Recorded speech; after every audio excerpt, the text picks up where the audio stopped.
Hello, ladies and gentlemen. Welcome to Hollywood Matt Connelly Live with Hollywood Matt Connelly. What a surprise that I was on my own show. It is episode 47, and the special guest that we have with us today is Grant the Law, all the way from, Scotland, South Africa, and Adelaide, but Adelaide at the moment. So, hello to you, sir. How are you doing, Matt? I'm doing well. And how's things been going for you with your arm wrestling in the last 12 months? Well, I've spent a lot of time in here in my little training dungeon, as the family call it. I think I've been buying a whole bunch of stuff in the arm wrestling aisle at Mitre 10 and Bunnings, like little half plastic pipes and stuff like that. So, Yeah. yeah, been working hard, training probably 3-4 times a week, and then club on Sundays. So, going to give nationals a good pop. Fantastic. Yeah, so the AAF, Australian Arm Wrestling Federation, have their national tournament this Saturday. Is it Saturday or Sunday? It's Saturday, yeah. Okay, yeah, Saturday. And where is it, in Brisbane or Melbourne? No, it's in Sydney at the Star Casino. They've got a huge sports bar there, so very over the topish. So yeah, that'll be good.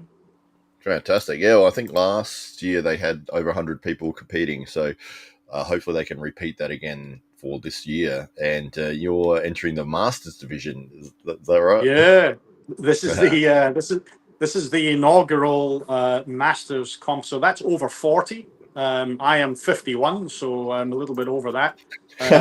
In world in the WAF standards, that would make me a grandmaster between 50 and 60, and then after that, senior grandmasters, and after that, wizards or whatever they're called. So yeah, so Grand Dragon. That's right. Yeah, the immortals, and so no idea. I haven't heard back from Phil in terms of what sort of uptake there has been. But and I've reached out to a couple of the clubs and asked them if they know of anyone that's competing. But hopefully we can get a category together, and it's not going to fall over, because I think it's people like John Brezink and Michael Todd and Todd Hutchings are all older than me and still competing. But of course, I didn't start at 6. So and they're it does almost help as to good have as you are. That's right. Yeah, that's it. So so it's double elimination. I'm doing left and right arm, so I could be in and out of there within 45 minutes. It'll maybe shorter than the flight was. But we never know. We never know. I'm feeling good. I can't complain. No excuses. I think this is the first time in a long time I can say I've got no injuries. I've been plagued by shoulder issues, which I've managed to find a stretch for and switched it off. So Okay. no complaints. And it'll be good experience, if anything. Yeah. Well, what is the stretch that you figured out? So, as you can see, probably the way I'm sitting now is a bit hunched over and shoulders sort of inward. And that's, I spend my day as a consultant typing. And I think that was causing a bit of a shortage in the rear delts. And so it was that stretch there, holding it for 2 minutes several times a day. It just turned it off. So I was feeling, it almost felt like an impingement or like a rotator cuff, that ache that you get. And so it's just the fact that the shoulders were hunched forward, the same way you get like a ulterior pelvic tilt from bad posture. And of course, then when you start doing arm wrestling exercise and just arm wrestling training, it strains the everything around it. So,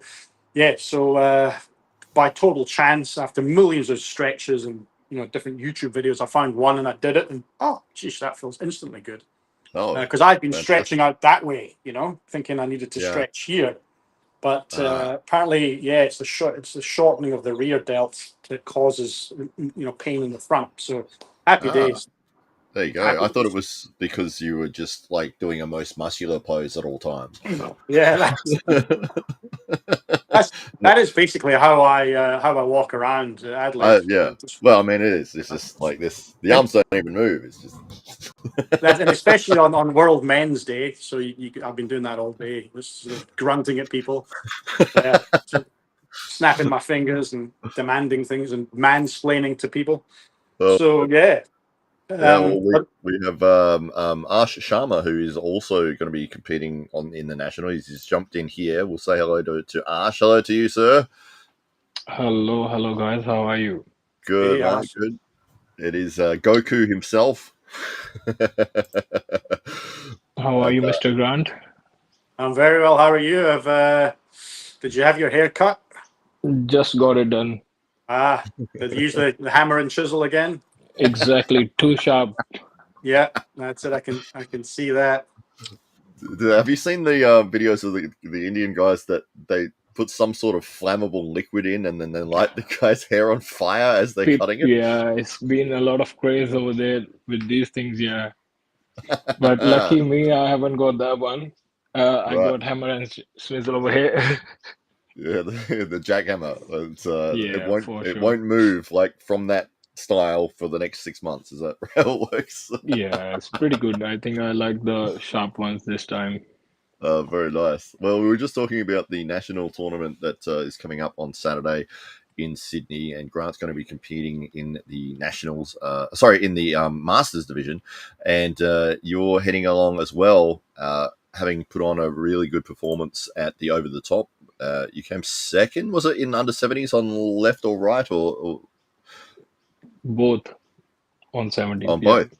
Wow! And it was Jamie Barrett that was number one. Yeah. No, Jimmy was jumped to 80s, so it was Josh James who came. Oh, okay, fantastic. Yeah, Josh James from the Gympie Grippers up in Queensland.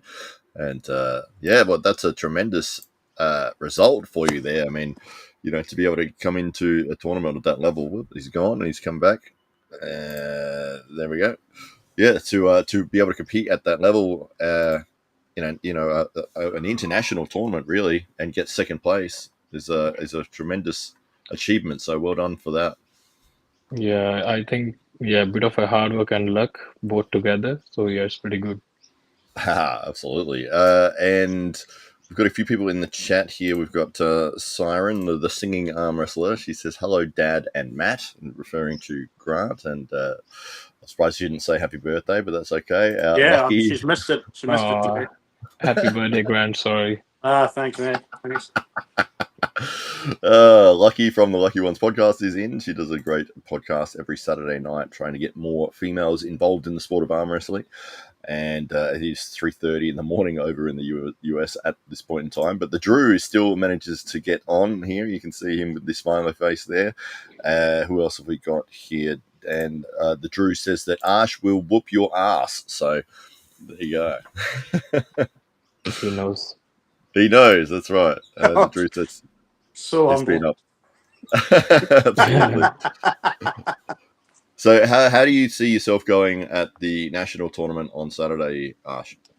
Oh, first of all, I'm really excited and really keen because the first time I ever competed was in national, I think back 3 years ago, and I was super beginner and I was super like, side pressure guy. I only knew how to use side pressure. And Yeah. yeah, I didn't perform well over that time, but I think this time it's a completely different me, and I'm pretty confident. I'll see how it goes. I just wanna take my revenge from Josh James first.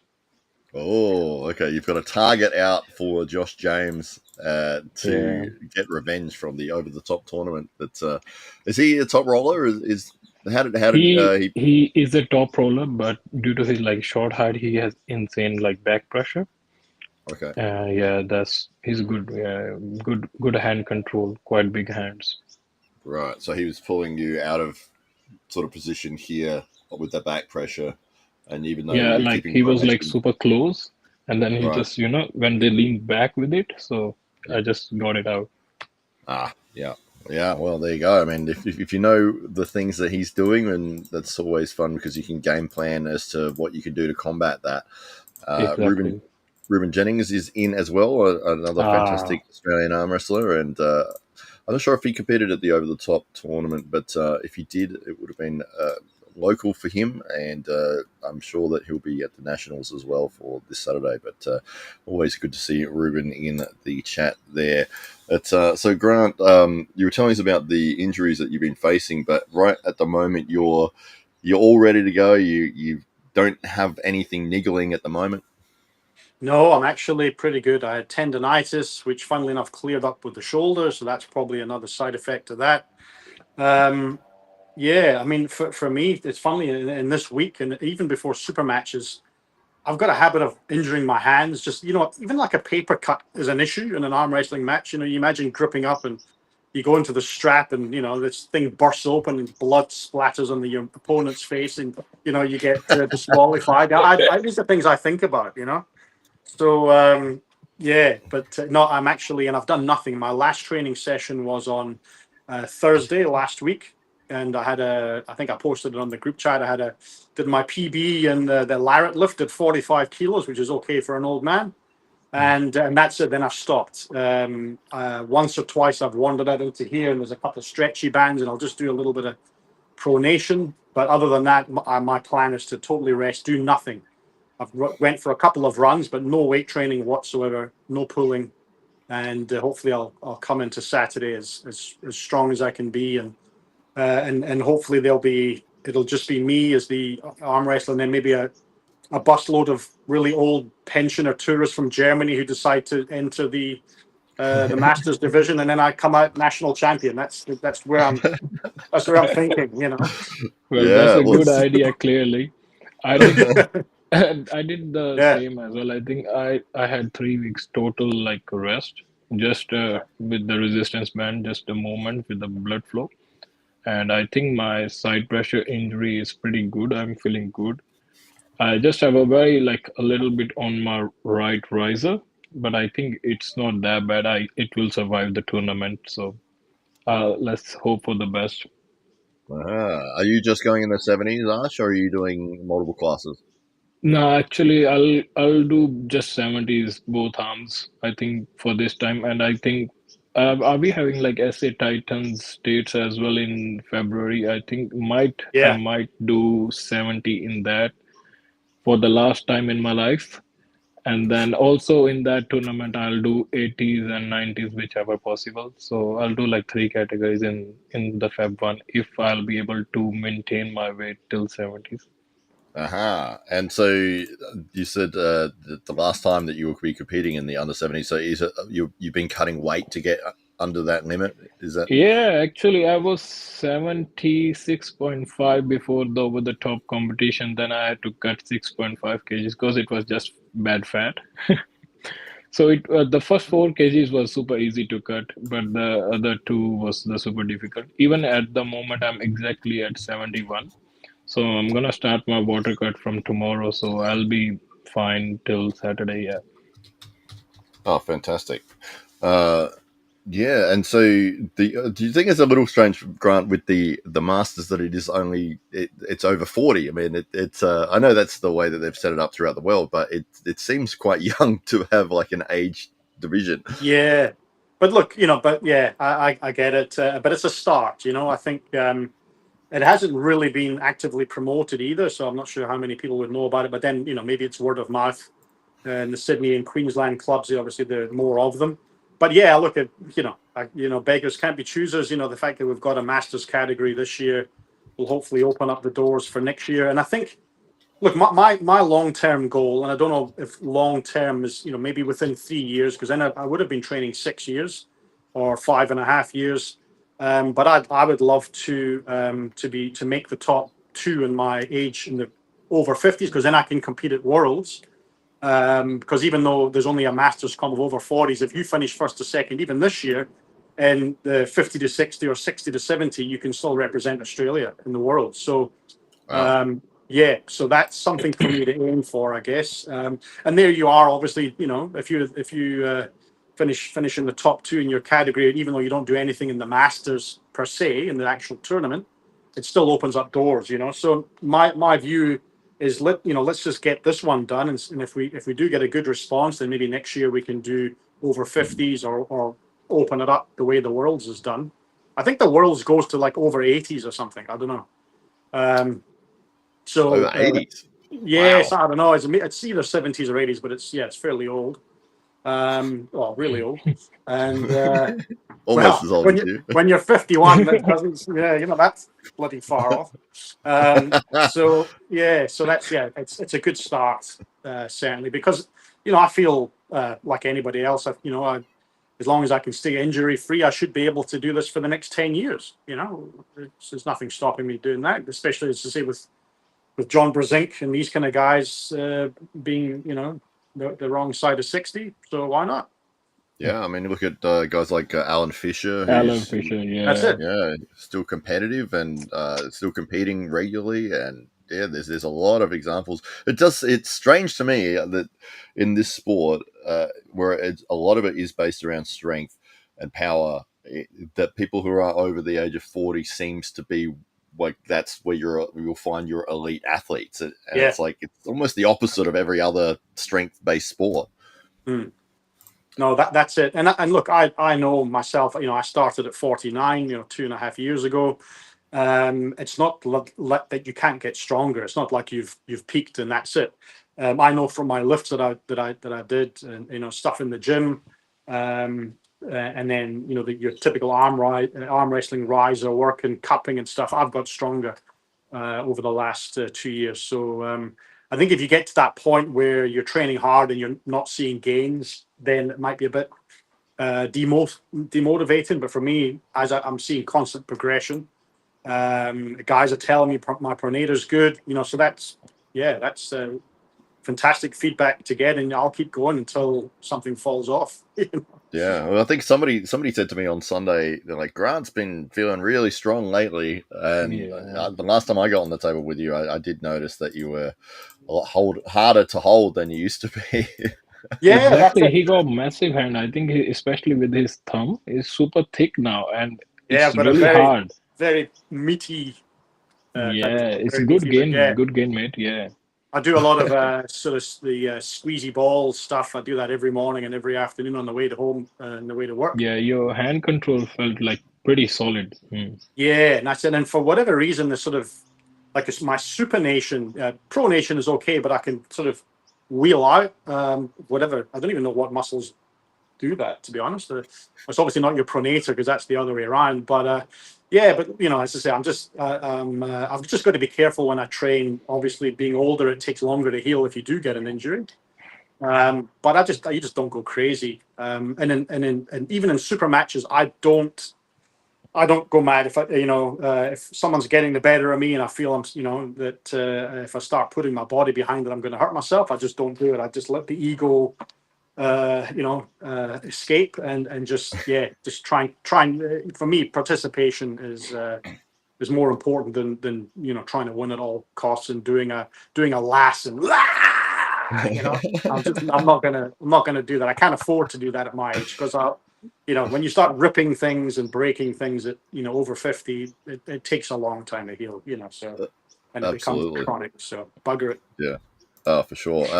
French Siren has jumped in. She says that the Jiu-Jitsu, the Masters division, is over the age of 30. So Damn. that's even younger. Yeah, that's because most people are deformed, doing Till that time. by the age of 25 from jiu-jitsu, It's the art of especially with the modern game, which sort of relies on a lot of being curled up into fetus and turtle positions and stuff. yeah, it's the art of folding clothes while people are still wearing them. That's right. Yeah. Yeah. Nice example. And the Drew says that Robert Baxter can still jump on any table and beat most people, and that's absolutely correct. He is a very powerful man, a multiple time, I think, world champion. World champion. Yeah. So, and still in the scene. I mean, he's the owner of East versus West at the moment, and they're putting on their events and doing that sort of thing. So it's great to see that he went from not just being the competitor, but he now is a promoter as well and still involved heavily in the sport. Yeah. No, I had no idea he was a competitor until about a year ago or whatever, and I happened to just look it up and went, oh, geez, wow! I thought he was just the money behind it and the promotion and stuff. But he's got a hell of a pedigree in the sport. Yeah, same with Greg Sharp as well. he hasn't competed for a while, but he is a strong guy. And Yeah. same thing, he runs World Series of Arm Wrestling. You know, if he's in the promotion side of things, but you get on the table with him, and you're like, oh my god, he's strong as hell. So yeah, Yeah. it's funny because these people that you think wouldn't be so powerful, so strong, or dominant, and then especially if they're older, and then it's like, oh yeah, I should be fine, and then they're just absolutely destroying you, and it's like, how Yeah. is this? This is not right. Yeah, uh, that's it. But Well, look, I mean, Grant will be a good example for that in this uh, nationals as well. well, we'll do our best. You know, I don't want to make this podcast about the elderly, but I think as well, as you get older, you know, I think it's, you know, it's scientifically proven that the older you get, the more important it is for you to maintain muscle mass. You know, there's you know, there's solid science behind that, and you always see, you know, guys that kind of die younger, other than doing stupid things. You know, they tend to let themselves go physically. Whereas I think if you have a career, if you like, in arm wrestling, that's just a fun way of staying physically strong and fit. You know, it's a good excuse. You know, gym I've done for many years. It gets boring. Let's be honest. You know, if you're not competing in bodybuilding, what's the point, really? You know, if you want to look good and feel good and everything, but there's not as much of a motivational factor as arm wrestling. You go and you're competing in competitions. You're training for someone. You're training specifically to pull a particular individual. You know, maybe you're working on your center, your hand control for a flop press or whatever. It takes certain exercises. It's fun, you know, and it, as I say, it keeps you strong. So why not do it? yeah, absolutely. So Ash, with these nationals coming up on Saturday, do you have any game plans, or have you looked at who's going to be competing, or is it that you're just going to turn up and just see how it goes? Well, I looked at actually at most of that stuff. I think I'll be honest, I think there are few people who are jumping from over the top too, and they are like were in 80s and then they're cutting down to 70s. So that would be Ooh, really interesting.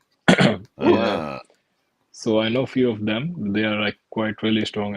I got like on my finger this time like 7 to 8 people who are like quite strong. So and yeah, and some are like which I haven't heard of them, but they were like back in nationals. They were like fourth or fifth ranking or somewhere like that.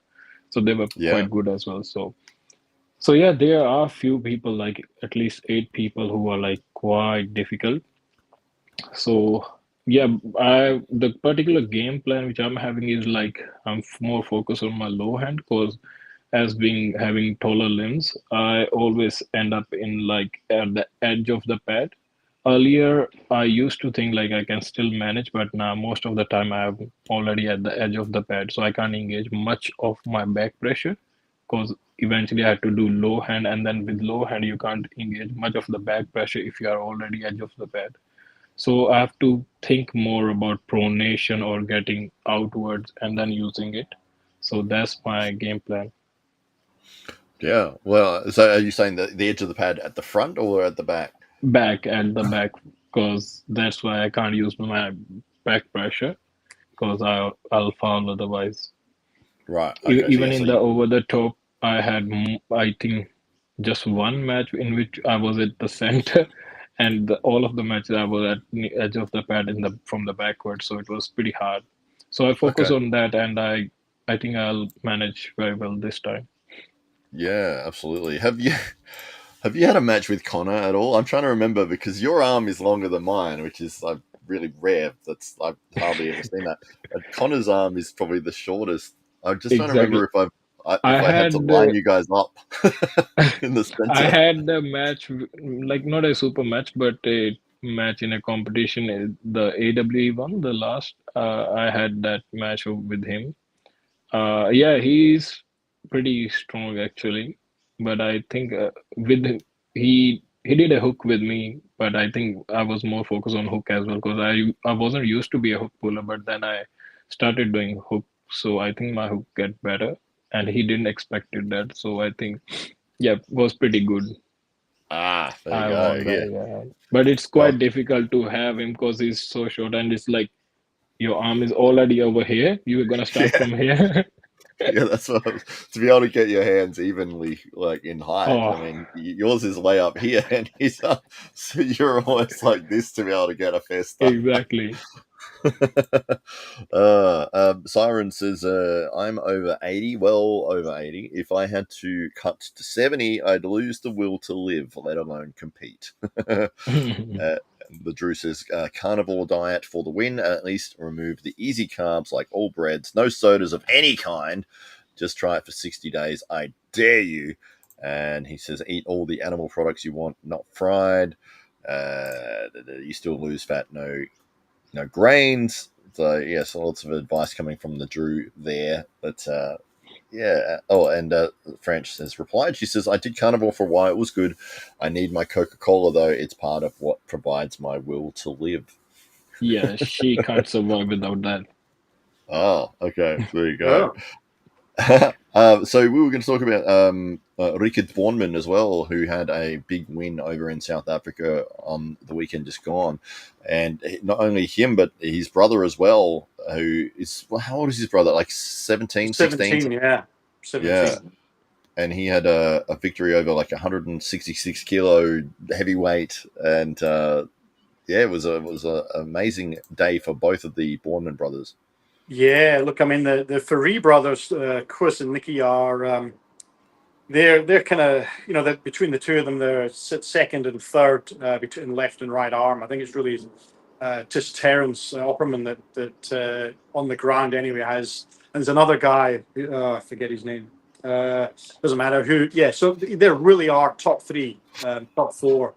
And I think you would see from Rickett's expression that it wasn't easy, but it wasn't massively difficult either. But great wins. And Divan, I mean, for a 17-year-old, I mean, he's just a boy. You know, he's not, no, he hasn't even filled out yet. You know, he'll probably grow 3 or 4 inches and put on 20 kilos, but in the next 5 years. So that's a scary prospect, you know. And I've held Nicky Ferry's hand, and yeah, it's just like a big bear paw. You know, this was 2 years ago, and I don't think I'd be able to do anything now, let alone certainly back then. So yeah, really strong guys, and yeah, just great for them. It's really good that Rickett's back at East versus West against Schoolboy. Yeah. Yeah, initially I was a bit disappointed that they chosen Schoolboy, but in hindsight, it's he had a good win recently over Torbreck. I think his name is the WAF World Champion, and so maybe it is a logical step for Rickett, and maybe not to get too impatient and go up against a Philip Larson or someone like that who may beat him, and that just derails you, and everyone sort of says you're a flash in the pan. Yeah, absolutely. So yeah, certainly looking forward to it. Well, I have the match here for Duvan from Facebook. Let me just bring that up for us to have a look at. So, obviously, that's Duvan, 17-year-old. This is in South Africa, and let's just play it here.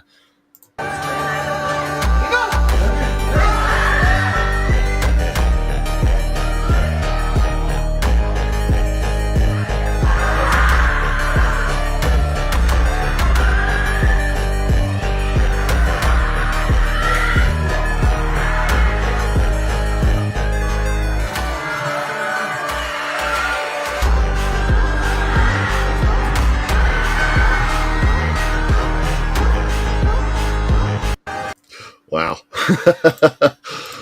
Unbelievable. The pronation he was able to maintain throughout that was incredible. And then what a celebration.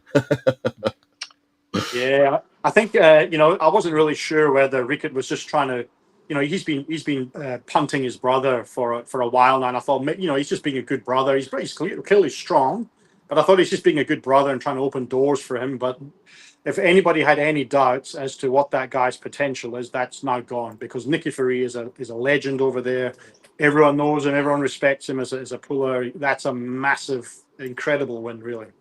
Oh, absolutely. Let's have a look at Rickett's match here, which he's put up a highlight of as well. So you can see there, just in complete domination, taking his time, containing, looking at his opponent, looks out to the crowd, and there's the win. Too strong. That's such a great hand control. with the Yeah. pronation and back pressure. Oh, absolutely. Yeah, both. So you go, Grant. Oh, sorry, and that, I think, yeah, that's a very good point, Arsh, because against schoolboys, we know schoolboys is a presser, and from what I've seen or what I can remember watching schoolboy, he kind of needs to win it, as you most pressers do. You've got to win a bit of centre before you can really engage the press, and I think that Ricketts, with him being so strong in the centre. I think that's what he'll focus on, and I think it'll just make it impossible for schoolboy to get that press. So yeah, that's I don't really have. I'm not too concerned. I would happily put money on Rickett for that one, especially Yeah, if he can get sent. Yeah, I think Rickard would be the favourite for that match for sure. But it'd be interesting to see if he tries to press as well. I know Rickard's press is very, very insane strong. as well. Yeah, yeah. Even I was about to say that his if he'll try to press, I think that would be like super easy for him. Mm, Because yeah, no one couldn't handle, like even Brett Coots and the bigger guys, they can't even handle his press. So it would be yeah, really interesting. but that's the thing with schoolboys. I think once you get centre with him, it's he doesn't really have massive defense. If you look at some of the matches or the more famous matches that he's lost against the likes of Khalid and even Leonidas and these kind of guys, he's obviously his defense is really good, but against someone like Rickert, I think Rickert may not even have to press. I think he'll do the same as he did with Kurs Ferry and just get his cup in and then just edge down to the pad. I don't think he'll have to get into a press to get over the line, but time will tell. It's who knows. Oh, absolutely. Let's have a look at the poster of it here. So you can see East versus West 21. It is Schoolboy versus Rickard Bornman, and they are in the super heavyweight division, which is 115 plus. But the Drew just put a comment up a second ago. He said that they're both the same age and what was it, the same height? Well, same size and same age. So the matchup makes sense for him. Yeah, I think there's only an inch. I think Rickett's either 6'3" or 6'4", and if I remember correctly, Schoolboy's about 6'5". But very Right. similar. That's not going to make much of a difference on the table. Yeah, it's actually a really good match. The more I think about it. Ah, yeah, because you were kind of against it to start with. Yeah. Because I look, I mean, I'm a big fan of Rickett. I think what he's done for the sport. Obviously raising the flag in South Africa is fantastic. He's shining a light on what's happening over there. And I thought, well, you kind of want him to beat Levan next week. That's the plan. So you know, if I think of my own personal entertainment, great, pull Levan, pull Michael Todd, whatever. But logically, I think this one makes sense. And then I think Yeah. thereafter, then he's got a Matt Mask, he's got a Corey West maybe, or he's got Philip Larson. There's a bunch of guys you could get Matt into. Mask would be really good match with him because both have like super tall arms. Would be really Uh, good, actually. yeah. I can just imagine. Ah, it would be all abusive words over there. Yeah. Uh, yeah, Yeah. for sure. The Drew here says, I wonder if Schoolboy has gone into the dark arts. It might be referencing some performance enhancing Yeah. substances. Well, I don't know. And until he fails a drug test, we really can't say that he is. So, yeah, it's all speculation, but, it is what it is. I got a question for you, Matt. Like, I don't have that knowledge. I think you guys are really too much into that from a long time. So, what about the new thingies which they like are there in the market at the moment, like peptides and stuff? Are we considering them as enhancing drugs or no? Yeah, I think that the majority of peptides and SARMs and all of those things have been put on the list of banned substances by WADA, the WADA federations, and most of the places around the world will have a list of what you can and can't take. And I think even with WAF, they'll have like these are the substances that you can, and it's 800 pages long or something, but you can just type in what substance you're thinking about and see if it's on that list or not. But yeah, if it's anything as strict as what it was with WADA when they came in for the UFC and started doing drug testing, it was everything and anything. People getting caught using SARMs and peptides and all sorts of stuff. Prescription drugs that they shouldn't have been using, and even the plastics in their blood from using an IV, because they banned being able to hydrate using IV bags. So, if you're using something and testing at that level, you'll get caught. Yeah, because I've seen people having some sort of stuff from over the top too. So I was thinking if they are doing national, then it would be a bit challenging for them. But let's see if they get caught or not. Well, Yeah, that's the that's thing. right. There's no budget to test everybody. I mean, I think there's only a handful of people get randomly selected, and I can help with that. Get anyone who beats me, get on that. You're like, Get that guy, tested. him, That's that one, him. It's him. right there. Yeah. So but that's it. It relies on honesty. And there's always rumors when you go through the list of, oh, so and so, I know he juices and he juices. I mean, I look at it from the perspective, I can't change it. There's nothing I can really do about it. It is what it is. I mean, it's as Matt says, there's millions of ways to cheat these days, and you'd imagine a lot of people sort of push the boundaries. For me, chicken and chips, that's about as hardcore as it gets. Yeah, absolutely. Yeah, well, that's the thing that does frustrate me, is that pretty much every organization that's out there doesn't do drug testing. And then you've got like the WAF federations, which do. And it's like, if you're going to compete and you're using stuff, why are you competing in the only one that tests? It's like, this is supposed to be for people who are not using anything. That's why they've got the drug testing in there. Like, don't enter that if you are using something. And you've got every other place you can go and compete at where you don't have to worry about it. Well, people are cheaters, you know that. Of course, yeah, anything for an edge. But I guess one of the difficulties is the expense of the test, because I don't know how much it was, like $750 or something per test. So you can only do a couple of them really, and I think that they get a discount on from the organization that they've hired to run the testing. But even at that level, you can only pick out, like, say 3 people or something out of all of the people that compete. And so you really got to sort of rely on maybe some inside information, or maybe you just test the winner of the heavyweights, or but trying to catch all the people that would be potentially using something, unless you're testing every single person across the board, it can be very, very difficult. Yeah. At least I believe they should do for the ones who got the positions like first, second, third, at least for them. Yeah, it'd be nice. I think it's just the cost of the testing, really. It's too much. It'll be interesting to see who competed at over the top, and then who doesn't compete at the nationals. Yeah, that's the thing. Because that seems to be the traditional side of things, that when we put our AW events on, or there's other promotions around that don't have testing, and you can get certain people that will compete there, but they'll never compete in the WAF ones. Yeah, which is fun. There's probably government, should probably sponsor some of the testing there in the interest of, I think some sports,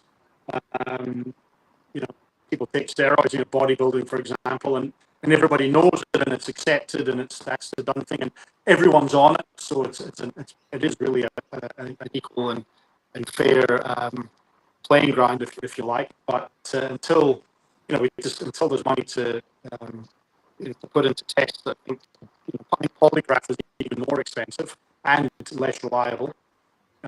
We just have to get on with it, and unless somebody is clearly massively anabolic. I mean, you can't point fingers at people either just because someone's got a great physique or whatever. You can't say, well, accuse him or her or whatever. Just got to get on with it. Yeah, exactly. No, that's fair enough. All right, well, we might look at wrapping things up here, guys. We've got, if there's any last questions in the chat, let us know now. But apart from that, we will see both of these young men in action on Saturday at the Star Casino. There we go. Look out. Well, look out. The biceps are coming out in force. and it should be a tremendous event. I hope that both of you have not only with the results that you get, but that you have a great time and you go and get to hang around with all the people that are into the sport of arm wrestling. And the after pulling is usually the most fun aspect of the event. So yeah, even just if you go 0-2 or whatever, it's like you'll still have a good time, hopefully. Yeah. I've actually Yeah, already gone thank through you the for all your menu, the wishes. sports bar. So I know, like, if I've got double elimination, I'm the first place to get a bucket of wings. Just sit in the corner. I'm prepared for whatever happens. Oh, fantastic. Well, thank you guys for jumping on the show with me, and all the best for this Saturday. Very much excited to see how you go. And yeah, we'll definitely be watching. Thanks, Matt. Thanks, All man. right. Have a Look great day. out. Oh, I got the bicep. There we go. Look out. All right. Thanks, guys. See ya.